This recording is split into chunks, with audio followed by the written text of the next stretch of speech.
This is Carl at National RV Detroit. I'm going to walk you through this 2023 Salem Hemisphere fifth wheel, model number 286RL.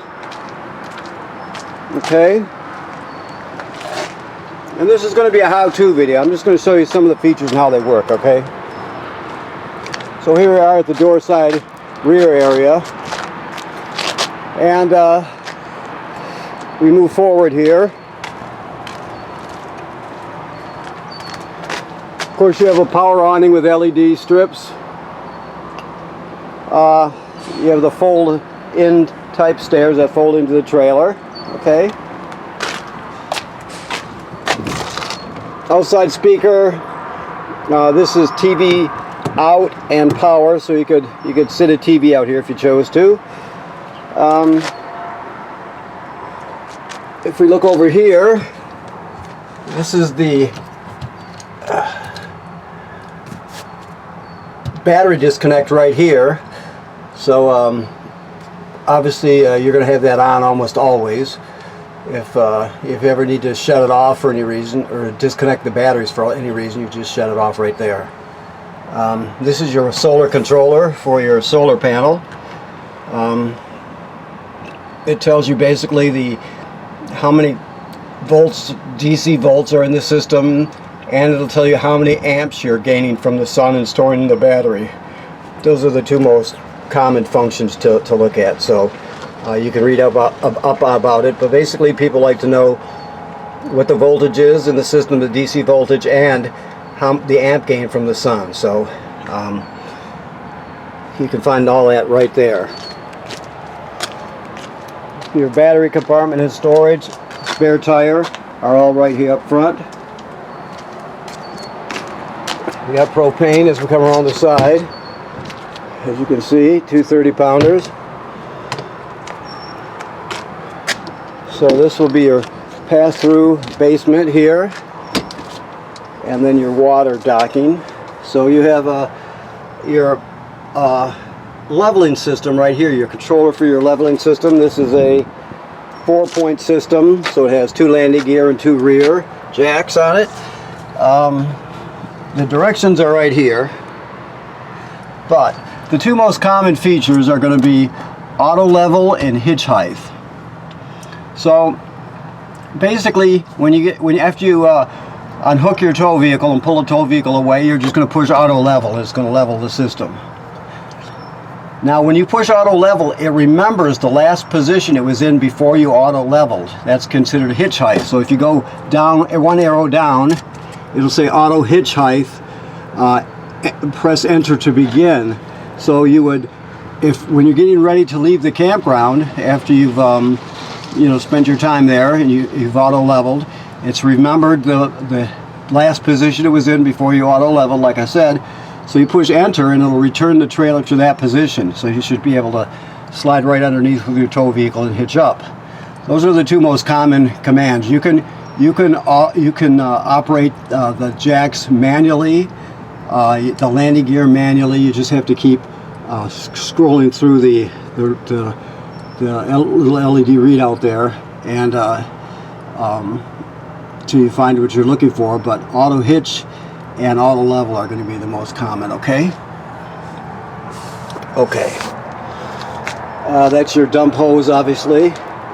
Here we have your water hookup. This is you draw your antifreeze into the system through here, like it says. This is your hose to draw it in. You've got a sprayer here, of course, hot and cold water. You have your city water hookup right here. So that's the most common way to get water to the trailer. You're just going to hook up the city water, turn it on, and all your plumbing is going to work. Now, if you're camping someplace without city water, you can pre-fill your fresh water tank right here. So you would pre-fill it, and then when you get to the campsite, you will turn on your water pump, and then you'll pump water out of the tank. All your plumbing will work as though you have city water. You'll just be pumping it from the tank. Okay. When it comes to your dump valves and flushing the system, you do have a black tank flush up here, and so like it says on this sticker, you don't want to turn on the fresh water to the flush unless you have the black dump valve open. So basically you're going to dump the black tank and leave the valve in the open position. Then you're going to turn on the water to this to the flush, and leaving the black tank valve open. You can spray it out. It'll clean off the sensors, clean out the tank, all that good stuff. But you want to have that that valve open so it doesn't build up too much pressure. Okay. When it comes to winterizing and bypassing your water heater and all that for winterizing, we're normal right now, but you just put this lever in the upright position. It changes the valves on the back to bypass. So that's very simple. So it's pretty self-explanatory. It's a very simple system. Okay. And let me shut this because it's a little bit windy here. I don't want to. Excuse me. So you have a 30 amp system. We give you a reducer, or a 50 amp system. We give you a reducer to reduce it down to a 30, and another one to go down to a 20 even. So you can always get yourself out of trouble, no matter what. This is your water heater here. It's a 10-gallon tank. Most of them are 6. This one is 10. Now this runs on either gas or electric. For the electric, there's a switch here. See, if you can see this rocker switch right here, on and off, that controls the electric heating element that's under this, behind this cover here. So you want to remember that switch is there so you can turn on the electric. There's also switches inside. You know, the gas valve is here to operate on gas. Generally speaking, when people get to the campsite, they'll turn on the electric heating element. You always want to make sure that there's water in the tank, in the water heater tank. You don't want to run it dry. But so make sure you have it filled. But they'll turn that on. They'll just leave it on while they're camping. And if they need more water, like a faster recovery, like for showers, then you can just kick the burner on. It's not on demand or anything like that, but it gives you a much faster recovery. So that's generally how it's operated. I'll show you the switches when we get inside too, so you know where they're at. I'll also show you the water pump switch when we get inside. Your dump valves, 2 gray and a black. Okay, that's the vent for your propane furnace.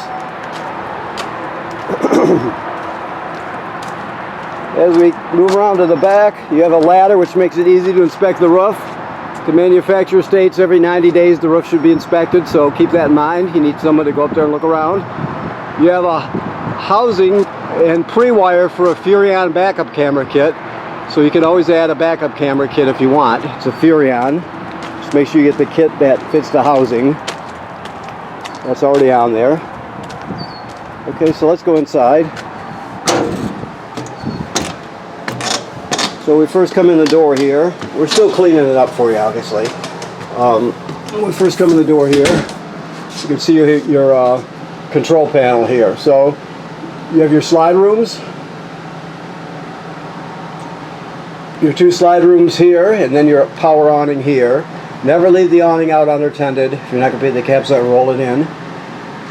Your water pump is right here, so to turn on your water pump, it's that simple. That's to pump water out of the fresh water tank. If you don't have city water like we discussed, it's also used to winterize the trailer. To turn on the water heater on gas is right here, and there's the fault light there, just so you know it's there.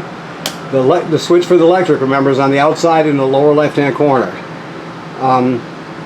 You have tank heaters on this, so that's basically heating pads on each of the holding tanks. You turn that on here. It extends your camping season, okay? And then of course all your gray tank and black tank, and this is a standard panel, so I think this one only has 1 black tank, so disregard number 2, for example, because this is, you know, they use this on different models. But you can check your fresh water, your battery, and it graduates up in 1/3 increments as you check them. So okay. When it comes to your thermostat, it's very simple. You just hit the mode button to light it up, and then just keep poking it till you get to the mode you want. We're running on auto fan right now. It's always best to run auto air conditioning right now. So it's always best to run it, the cooling on auto. But you have a fan and furnace on this also. So you just pick out the modes you want, that's all. Okay. This is your carbon monoxide LP gas detector. It should always be green like it is, glowing green. There's also a test button on it. Never, if it's not working, if it's not glowing green, if it won't work with the test button, get it replaced. immediately or looked at immediately. It's too important to ignore. It should always be green. It's wired right to the battery, so it's hardwired to the battery because it's such an important safety device. So never, if it's not working, don't ignore it. Get it taken care of immediately, okay? This is for your ceiling fan here. This is up here. Controls the lid on it, excuse me, and the fan speeds. Sorry about that. The microwave works like any other microwave. This is your range hood here. You got a fan and a light. When it comes to your cooktop, basically you just spark it by turning it clockwise. These are the knobs for it to excuse me, the burner knobs to control the burners. This one is for the oven itself. So the oven has a pilot light all the way down at the back.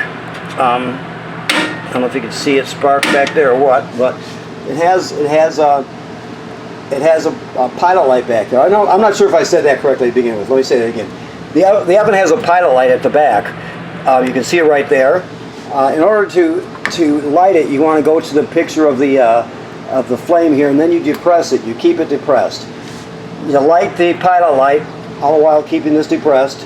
Once it lights, you hold it for another 10 or 15 seconds to heat up the thermocouple, and then you go to operating temperature, and it'll cycle on and off as an oven does. When you shut it off, obviously the flame goes out, but so does the pilot light, so you have to relight the pilot light each time you use the oven. You have an ambient light here and an oven light right there. Always travel with this in the down position. Obviously you don't want to close it when the burners are hot, but when you're traveling you want this closed so it doesn't break. This is a pantry, I believe, yes. Pantry, of course your refrigerator. Two-door refrigerator, very nice. And let me just look to see, to confirm what I'm thinking here. Okay, give me 1 second. Okay, yes, it runs on, this is a 12-volt DC refrigerator, so it runs on regular 12-volt DC. Everything that can run on 12-volt DC in a trailer does. Some things have to be AC, like the air conditioner or the microwave, for example, the fireplace, but anything that can run on 12-volt DC does. So now that DC refrigerators are getting common, that's pretty much what they put in them now. They used to have a power inverter up front, and it would take the 12-volt DC from the battery and then invert it to 120 AC and send it to the refrigerator so you could keep it running when you're going down the road, for example. But now they got the 12-volt refrigerator, so it's a much better. Your TV is on a swing-out bracket. This is your sound bar, obviously. It has FM radio, no AM. It has Bluetooth, 2 speaker zones. One is inside the trailer, 2 is outside. You have a USB drive, so you could plug in, take all your MP3s with you, whatever. This HDMI is an in if you want to go into the system with, let's say, like a portable Blu-ray player or something like that. You can go in that way. So it does all that. I don't see the remote sitting out, but they're probably in here. Just makes it easier to run things. This remote is for your fireplace. Hopefully. Uh-oh. There it goes. So the fireplace, you can, if you look over here, let's get this, see it says 00, that's the fan. If I hit it again, it'll say low. That's the low fan speed, and I can feel the heat coming out now. Hit it again and you got high. It's really kicking out. And you can also change the appearance of the fire. You can change the crystals or the color of the fire right there, I should say. So it also has a timer on it, so you can set it to turn on and shut off when you want it to. Okay. Okay. Excuse me. Once again. You have recliners. These recliners have to be turned sideways to bring the slider room in. Remember that. This is a hide-a-bed here. To operate, you pull the cushions right off the back. and then you're going to grab it down here and unfold it. It's a 3-panel hide-a-bed, so it's a decent size. Your keys are hanging here, of course. Now I mentioned AC and DC power. This device here is your power converter. So what it does, it converts AC to DC power. So on this side, you got shore power coming in. So you got 120 AC coming in if you're plugged into shore power. And then you see you have regular circuit breakers like you'd see at home, and they're all labeled. Then this power is converted to 12 volt DC over here.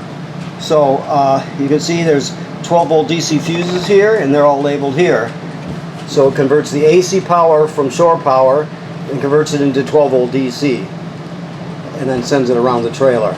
It's also a battery tender, so it'll sense when you're plugged in. It'll sense how much battery, or excuse me, how much energy your batteries have, and it'll set as many amps necessary to keep them charged.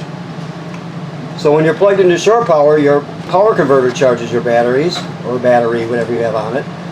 When you're pulling down the road with your tow vehicle, will be charging your battery, and then your solar panel charges it as it can, depending on the conditions outside. So it'll always be, you know, some days it'll be sending 5 amps to it, some days it'll just be trickling a half amp, whatever. It just depends on the conditions outside, the position of the sun compared to the trailer, cloud cover, all those and many more factors. So this is the power converter.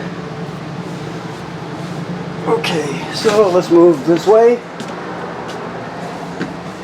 This is for the paddle fan up there, the ceiling fan. We just got running. Okay, whoops. So, most important thing I can tell you about this is you never travel without this latched open like this. You never want the doors sliding freely back and forth when you're in transit. Eventually, the odds are someday one of them's going to break because it's going to hit just right if they really get slamming back and forth. So you always keep them locked in position, okay? This is for your fan up here, obviously. And this is a GFCI plug. So there's a couple of them in the trailer that are GFCIs, and there are many that are just regular standard looking duplex plugs. Even if it's a standard duplex, it's still wired through one of the GFCIs. So if you lose power in any of them, you're always going to check the GFCIs to see if they tripped, okay? The toilet is typical RV toilet, and then it's got a flush pedal right there. It sits right over a black tank, so you can't use it dry. So when you get to the campground, you put a dose of chemical in it, and then you stand on the foot pedal and hold it down until you put at least a gallon of water into the tank. More is better. Than, you know, don't use less than a gallon, but you could use more. And you're all set. If you don't do that, it'll get clogged up. It'll just be a real mess. So keep in mind, you always want to start off with chemical and water when you have a empty or a previously flushed black tank or dumped black tank. This slide room has a switch right here. All right. And the rest is, you have TV hookup here, of course. This tells us, this green LED tells us that the digital antenna is on. So you always want it on. You could shut it off, but you want it on when you're using the anything that uses the antenna. We're pre-plumbed for a washer dryer, stackable or combo. Stackable is obviously better. This is telling us it's pre-wired for a public Wi-Fi booster, basically, which consists of a port on the roof where an antenna would go, and then this is where a router would go.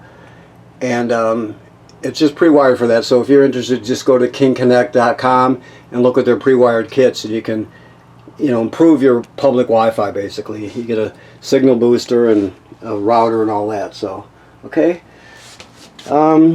Always travel with these doors latched. Any sliding door you always want latched when you're in transit.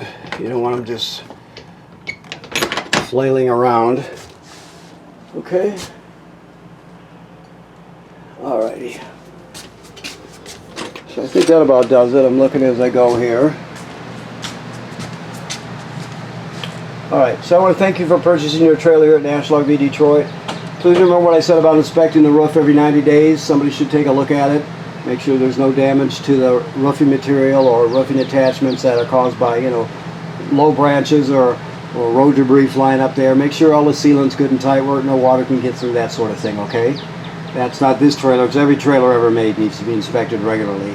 And right now there's antifreeze in the system. The water's been purged and it's all ready for the summer, okay? So no antifreeze in the system and there is fresh water. So, okay? Thank you very much.